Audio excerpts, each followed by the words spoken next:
Thank you. I now call the joint meeting of the Board of Directors of June 8th, 2023 to order. Will please stand for the invocation by Vice Chair Kelly and the Pledge of Allegiance by Director Otto. Please join me.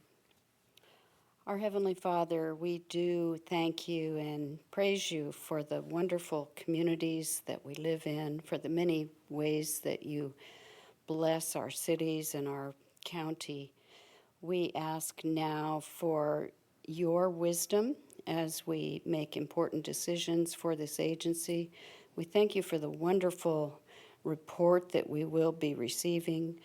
We're grateful for a good, strong budget and strong financial situation for this agency.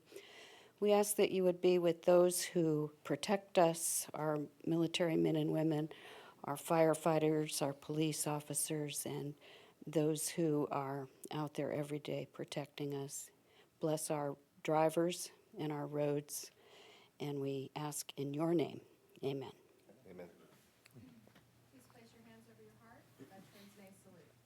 I pledge allegiance to the flag of the United States of America and to the republic for which it stands, one nation, under God, indivisible, with liberty and justice for all.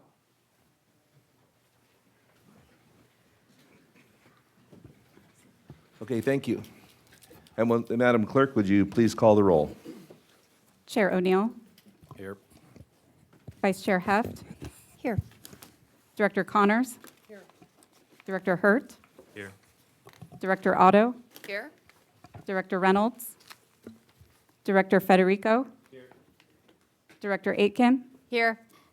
Director Beal. Here. Director Bilodeau. Present. Director Chafee. Present. Alternate Gabbard. Director Haney. Here. Director Lombard. Here. Director Voits. Chair Taylor. Here. Vice Chair Kelly. Here. Director Foley. Present. Director Khan. Here. Director Penaloza. Present. Director Wagner. Alternate Maya. Here. We have quorum on both boards. Thank you. We'll now go to public comments. At this time, members of the public may address the boards of directors regarding any items within the subject matter jurisdiction of the boards of directors, but no action may be taken on off-agenda items unless authorized by law. Written public comments received in advance of this meeting will be distributed to the directors. Public comments shall be limited to 3 minutes per person and 1 hour for comments, unless the chair, subject to the approval of the boards of directors, sets different time limits.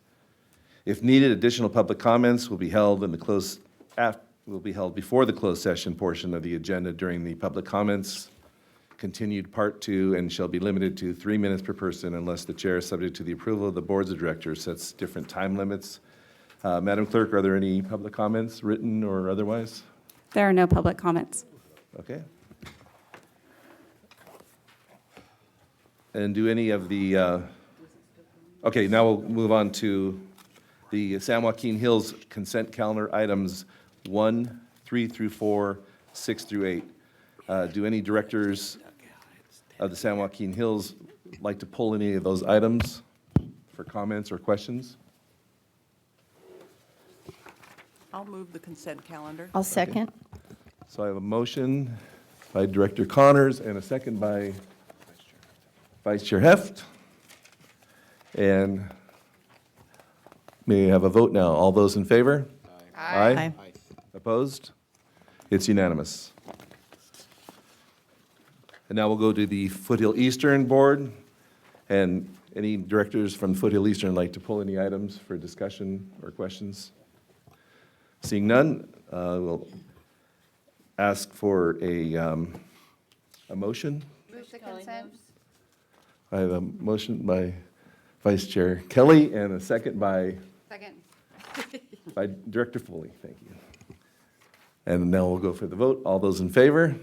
Aye. Opposed? That also passes unanimously. Okay, we're moving along quickly here. Okay, we'll now go on to business items 10 through 13. First on our agenda is the adoption of the annual budgets per items 10 and 11, which will be presented jointly, but will be voted on individually. This presentation will be given by CFO Amy Potter, and can we please begin with that presentation? Yes, thank you, Mr. Chair, and good morning, directors. You have before you today the fiscal year '24 budget for each of the agencies. The board's involvement began back in March, where we presented various components of the budget to the committees, received the feedback and input, and incorporated that into a draft budget that was then presented at a workshop in April. And then last month at the Joint Operations and Finance Committee, you were presented with this budget that is before you, along with the draft resolution. And the committee unanimously recommended approval of the budgets here today. And so I have a very brief presentation for you today, just summarizing the sources and uses included in these two budgets.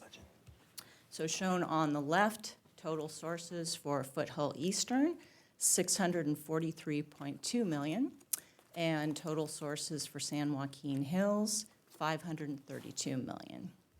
Included in Foothill Eastern sources is unrestricted cash of $397.6 million, and then the other items that you see there make up all of the revenues that total $245.6 million.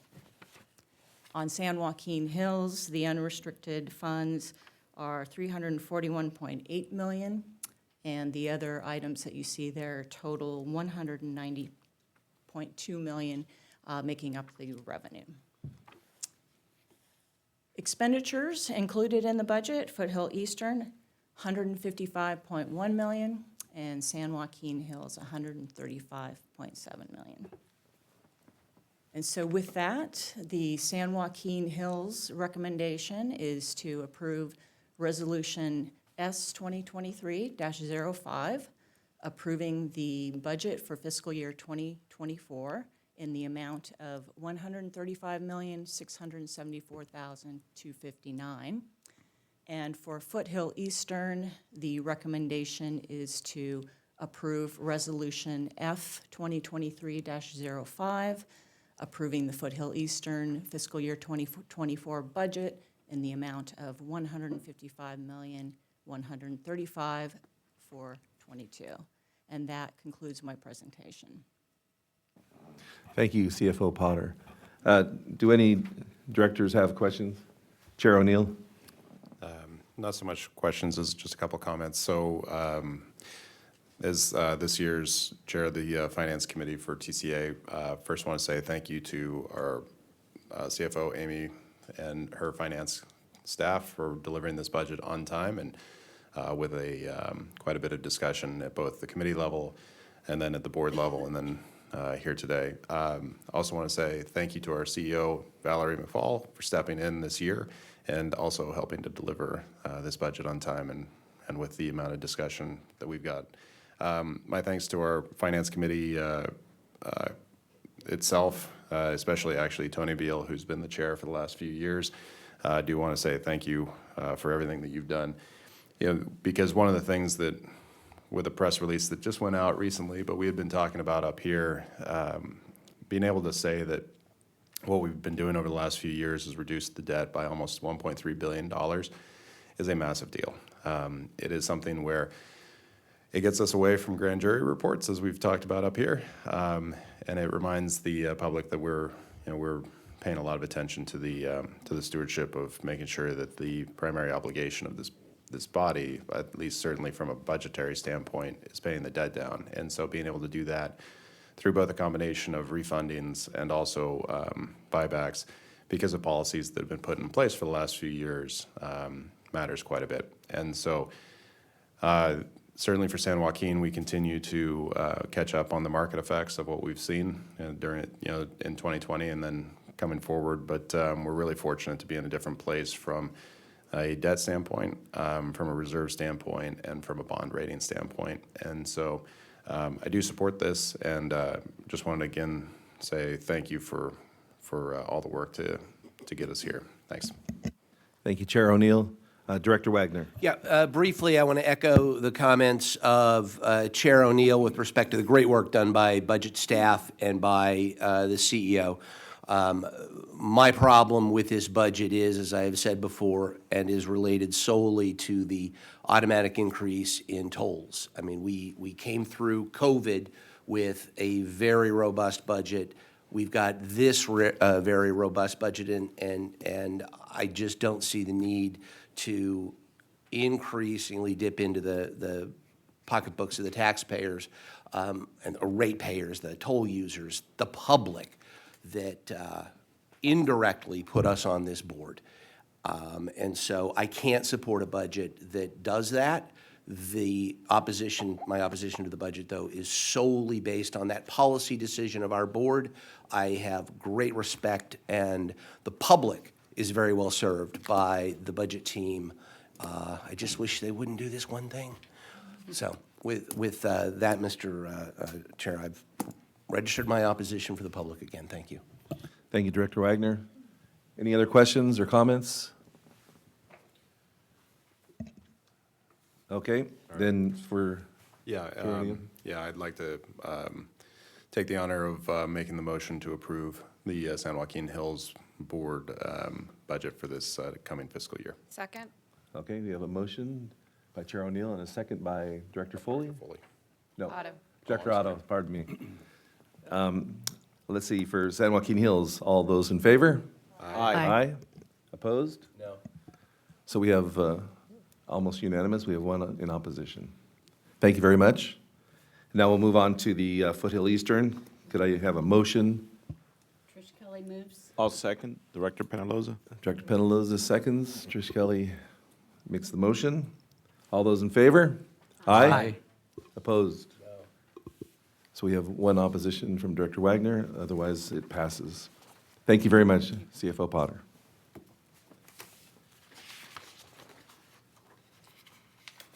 The next board business item is item number 12, Capital Improvement Plan for fiscal year 2024. This item is presented by our Director of Design and Construction, Ms. Juliet Sue. Ms. Sue, can you begin your presentation? Thank you. Yes, thank you. Good morning, chairs and directors. I'm Juliet Sue, Director of Design and Construction for the agencies. The item before you is an overview of the annual update for the Capital Improvement Plan for fiscal year 24. During this presentation, I will provide a summary of the Capital Improvement Plan and describe updates for fiscal year 24. This item was brought before the Joint Capital Programs and Projects Committee on May 24th, and the committee unanimously recommended advancing this item to the boards of directors for approval. The Capital Improvement Plan is updated annually and brought before the boards for review and approval each year. The plan aligns with the agency's adopted strategic plan and identifies the on-system capital projects being studied and implemented, including each project's status, cost, and schedule.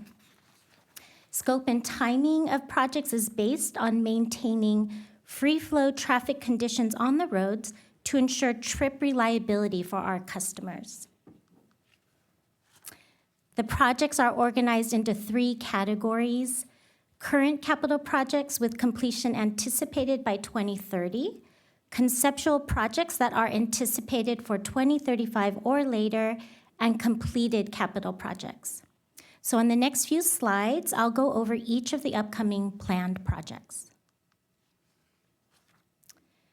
This slide shows the 3 capital projects planned for completion by 2030. The first project is the 241-91 Express Connector. It's called out in the upper right corner. We're currently completing the final design, and the project will go out for bid for construction later this year. We anticipate opening to traffic in 2027. The second project is the Catalina View Improvements Project on State Route 73, called out on the left side of the slide. This project has been identified to address recurring daily congestion through the mainline toll point. Preliminary engineering and technical studies were authorized by the boards in February of 2022. And staff is currently working with Caltrans on a cooperative agreement, and we will need to complete this step before advancing the preliminary engineering and technical studies.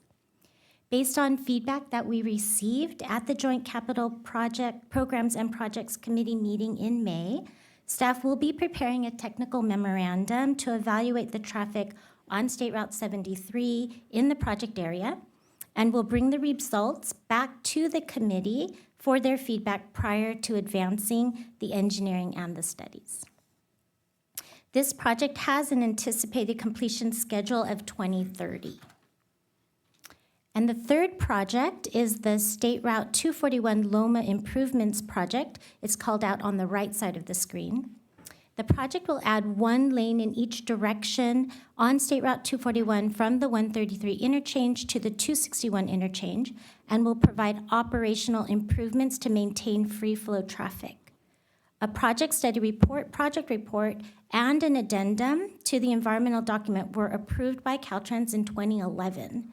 A cooperative agreement with Caltrans is already in place for final design.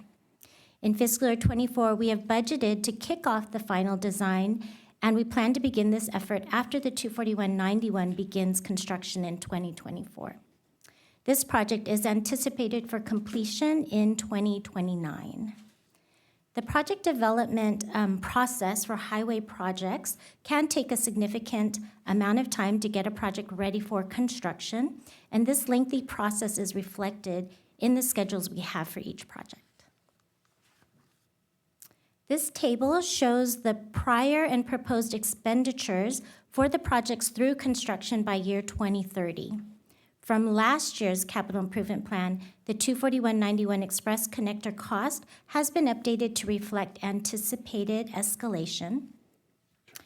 The State Route 73 Catalina View improvements cost will be revisited when the preliminary engineering is completed and an updated cost estimate is prepared.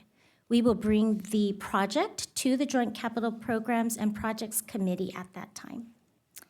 In addition, the State Route 241 Loma improvements cost will also be revisited once we begin the final design for that project. This next slide shows the capital projects in the conceptual planning stage with completion dates anticipated for 2035 or later. This category is noted as conceptual capital projects to reflect the fact that the timing and scope of the projects are not precisely defined at this time. These projects are additional on-system improvements, generally median widenings that are anticipated to be needed at some time in the future, and the scope and timing of the projects will be based on maintaining free-flow traffic conditions on the roads. So at this time, staff is recommending the boards adopt the fiscal year '24 capital improvement plan for San Joaquin Hills Transportation Corridor Agencies and the Foothill Eastern Transportation Corridor Agencies. And that concludes my presentation, and I'm happy to answer any questions you may have. Thank you, Ms. Sue. Does any directors have any questions? Yes, Director Khan. Thank you. Wanted to ask about the barriers that are in place from the 241 to the 91.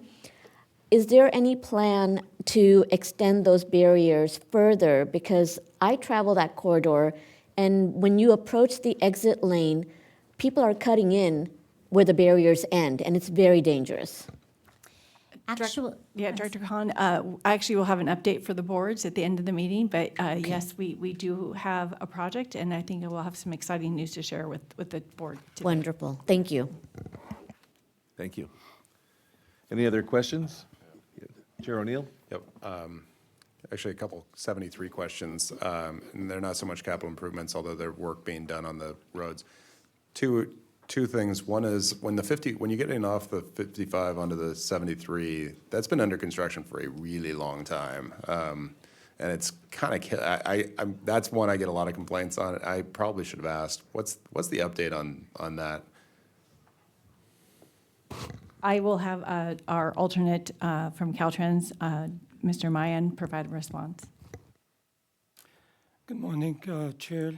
Adnan Maya, Deputy District Director for District 12. That bridge project repair has been going on for a while. We had some issues with the contractor. We are now in the process of bringing in a different contractor, and work will resume very shortly. Okay.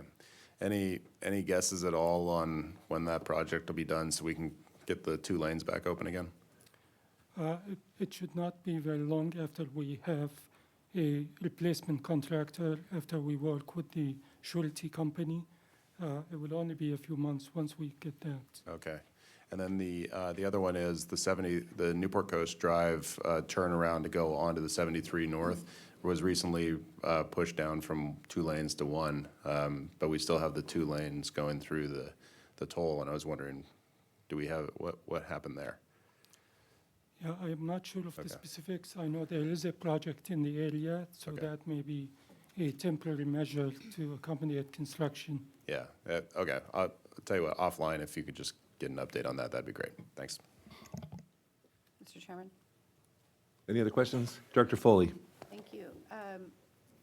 So following up on the issue of the 73, you said, I thought I heard you say a couple months.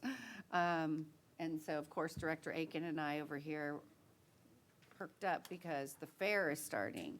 So we can't really have that be offline for a couple more months. What's the reason why we can't get a new contractor in sooner? I assume you are talking about the southbound 55 to southbound 73. Yeah, what I mentioned, what we're working on with the surety company to bring in a replacement contractor. Once we have that in place, it will be a few months, as expedited as possible. We have that construction project under our focused, watchful eye. It has been an issue for a number of months with the contractor, unfortunately. Okay, could you also give our office an update on that and anything that you're providing to Director O'Neill as well? Absolutely. And, yeah, maybe we could talk offline about that and maybe pull in Director Reynolds as well, because this will directly impact the fair and Costa Mesa. Absolutely. Okay, thank you. I have a question on capital projects. The toll plaza reuse, it looks like it's over 10 years out before we even start thinking about it, and those are just right now not being used or used for storage or something. Would it seems like we're leaving a lot of money on the table by not being able to, promote those or at least start a plan to, any ideas on that or thoughts on that? So right now, the toll booths that are on the ramps themselves, we don't have any plans to remove them at this time. There is a cost to removing them, but they are not inhibiting traffic right now, so we have left them in place.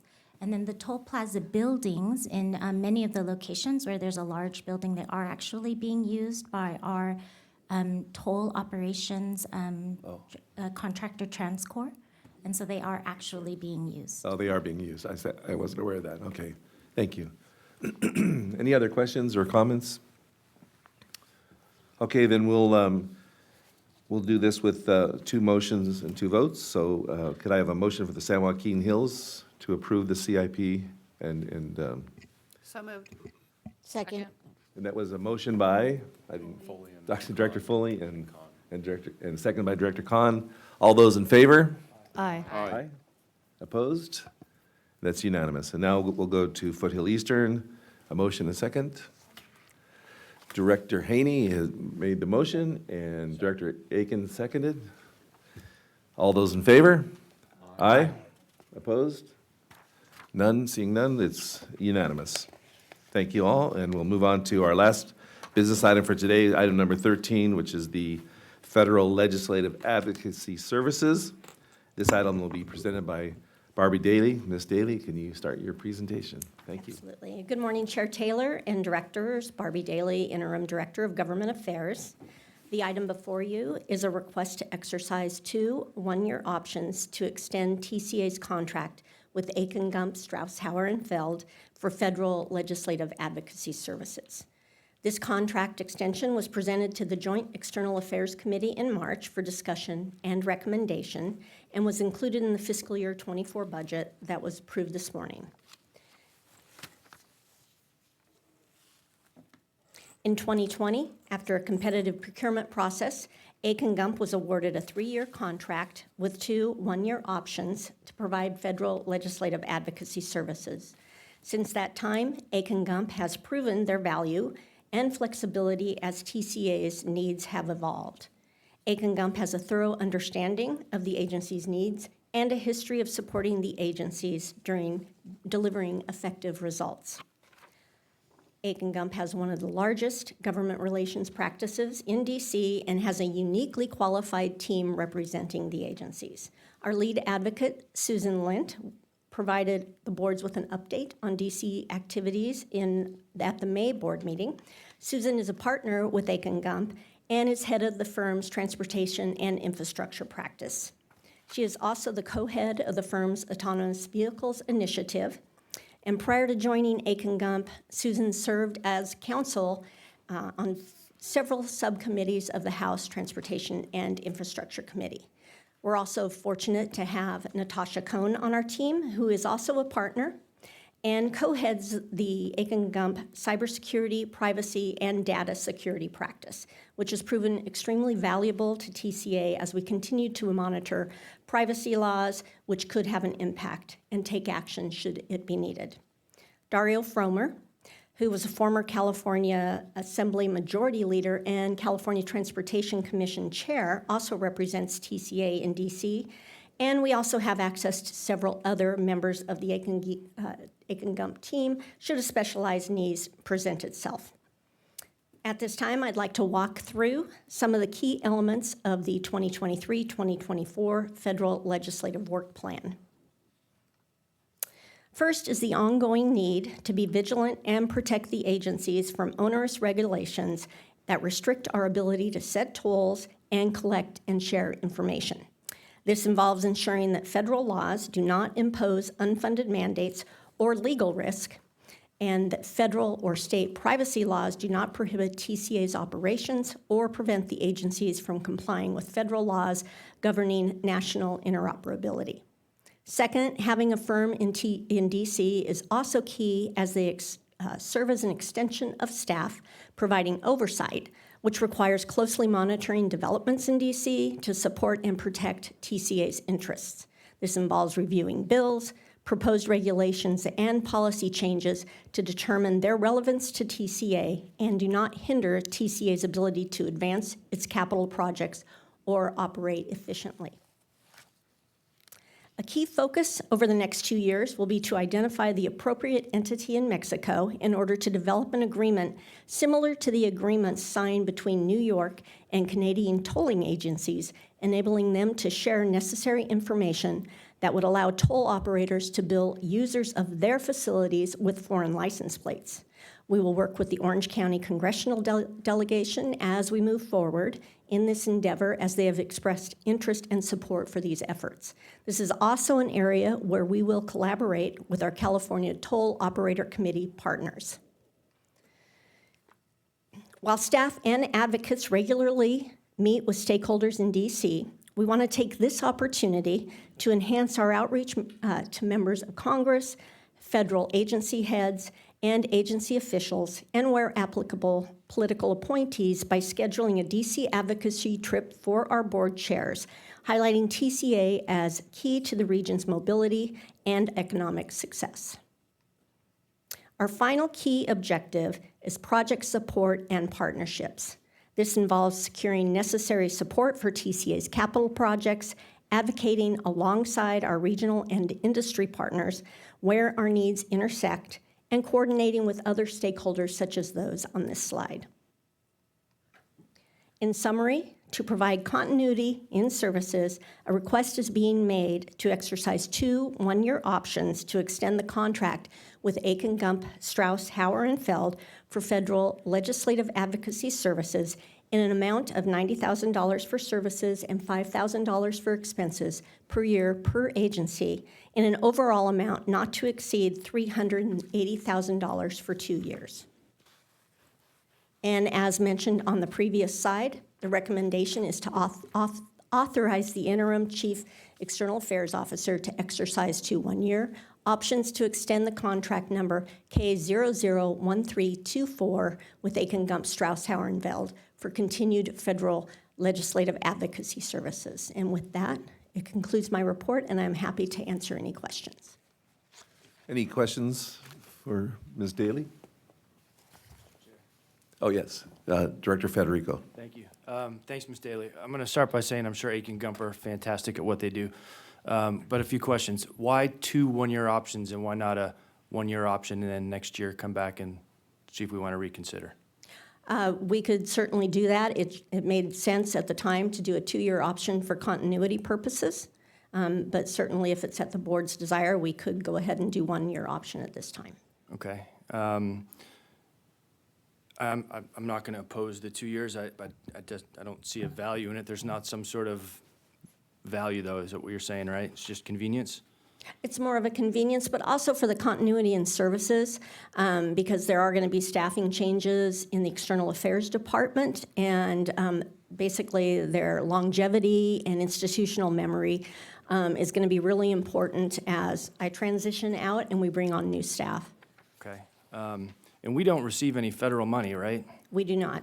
So is there not a way to find some efficiency here and maybe partner with the other tolling operators in California and have maybe one advocate for all of us?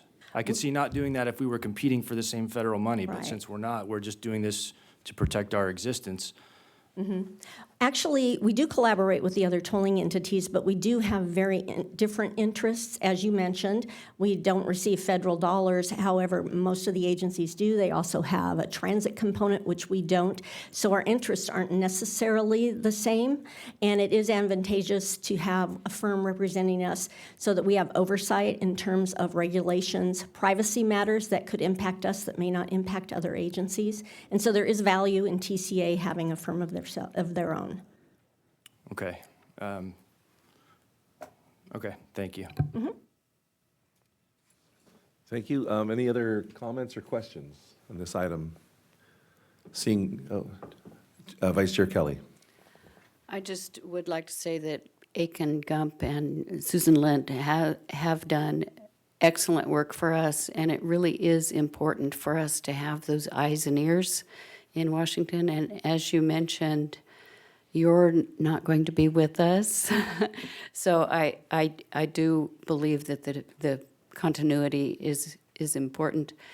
This agency is lean on staff, and one way that we're able to do that is by having these outside contracts.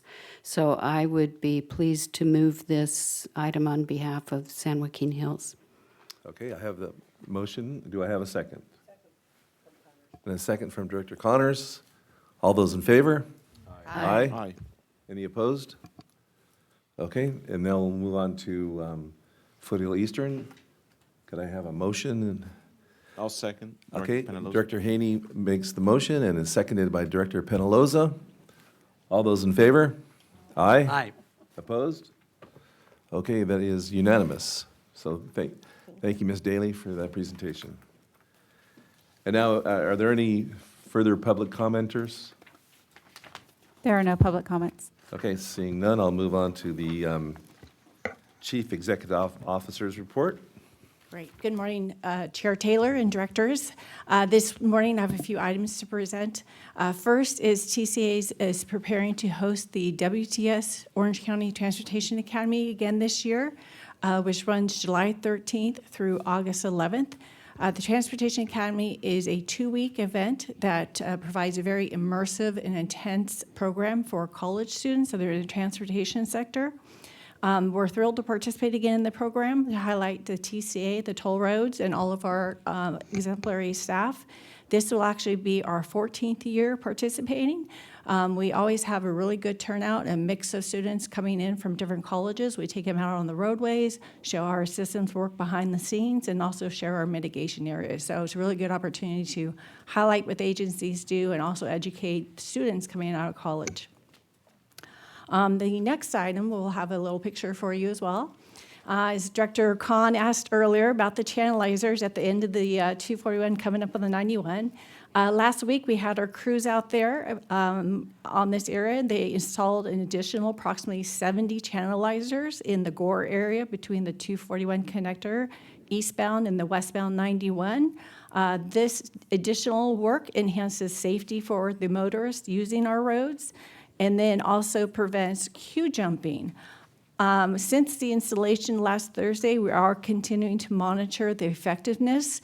Hopefully, we don't continue to see drivers being creative and trying to get around these additional channelizers, but we will monitor and work with Caltrans to get final sign-off and approval of them.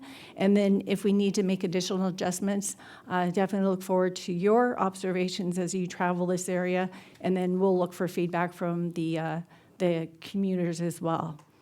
One other item, just so the board is aware, Riverside County Transportation Commission, or RCTC, is planning a nighttime closure from 1 in the morning till 7 in the morning on the eastbound 91 this weekend as part of the 71-91 interchange. So I want to make sure all of you are aware. Their detour will be using the northbound 241 motorists will use the westbound 91 connector to avoid going eastbound on the 91. So we'll capture this and send an email out to the board so you're aware of this. And then we'll also post it on social media so our drivers are aware too. But that is occurring this weekend. And that's it for this morning. Thank you, Chair. Thank you, Ms. McFall. Go to board chair reports. Chair O'Neill? I was going to talk to that. Do you want to go first? Yeah, yeah. Okay. Okay, then I'll do my report first, and it's in regard to, just a reminder, we'll be having a special joint board meeting on Wednesday, June 28th at 10:30 a.m. The special board meeting will include a closed session to allow all TCA directors to interview the CEO candidates. I strongly encourage you, each of you, to attend that meeting, so please clear your calendars, as the meeting could extend well into the late afternoon, possibly until 4 p.m. So be sure to mark your calendars for that. For today's board meeting, we also have 2 joint closed sessions that will take place after the meeting for both boards, and we'll meet in the committee chamber. And that is all my comments. Yeah, just, real quick, just to give folks a little bit of update, at least on the public side of where we are on the CEO recruitment. The firm we hired did a great job on the recruitment side. We had a lot of really, really high-quality applicants, and so the subcommittee was able to work through, narrow it down to 5 to interview, and so we'll be bringing back 3 candidates. Just, I think you'll appreciate who they are, and what they bring to the table. They all bring very different things. So I'm looking forward to having all of us go through and interview. So because we have 3, and we'll probably give them at least an hour apiece for interview, especially considering how many people could be asking questions and having the discussion, please do block it off. Our hope, if I understand it correctly, our hope is to at least kind of, once we're done with that, also have a discussion afterward to figure out, who we move forward with. You are also, of course, welcome to request the names and applications of anyone that we didn't bring forward, so you're welcome to do that beforehand. I would just caution everyone just one more time, confidentiality matters a lot, especially to make sure we're able to get the best person for this. And so as the names start coming out at you, just wanted to highlight that. So anyway, look forward to bringing these folks to you. Director Foley, a question? Director Foley, you have a question? Yes, thank you. I had sent a note to staff that time was a conflict for me that was existing on my calendar related to an opening of an office for me that I can't miss, and asked if we could start it at 11 instead of at 10. I didn't hear anything back. and it looks like we didn't do that. I think we could do that. Yeah, it says 10:30 was the scheduled start time. Could we do that, change it to 11? If there's no objection from the boards, of course, yes, we can move that time. Okay. Okay. Director Connor? I have a special city council meeting to adopt our budget. That's 2 o'clock that afternoon, but I can be here as many hours as before that.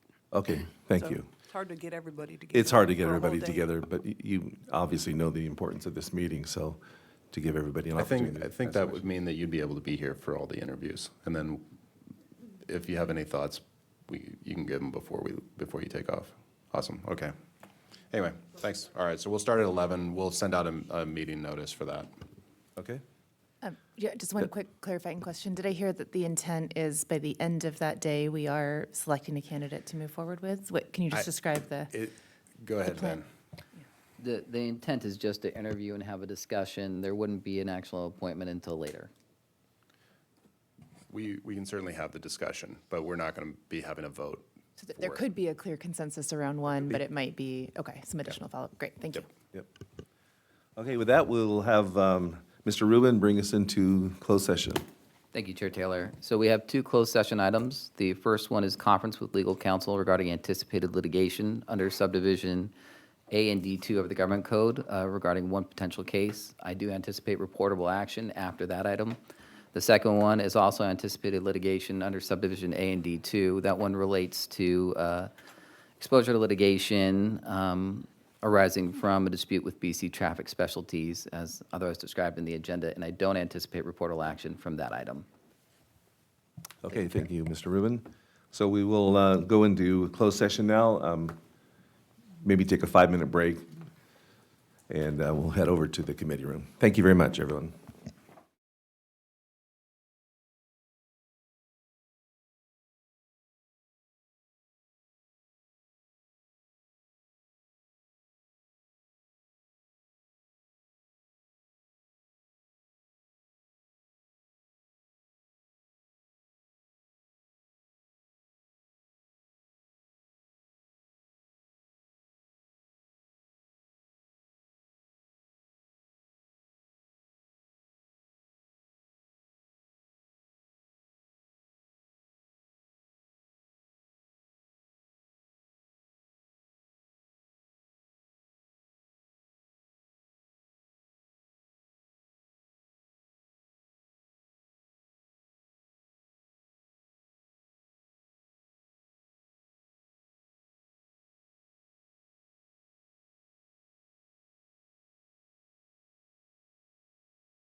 Okay, Mr. Rubin, will you report out after the closed session? Yes, we have one reportable item from the closed session, and that was the boards voted unanimously to deny the claims of Mr. Hunter and Ms. Torres.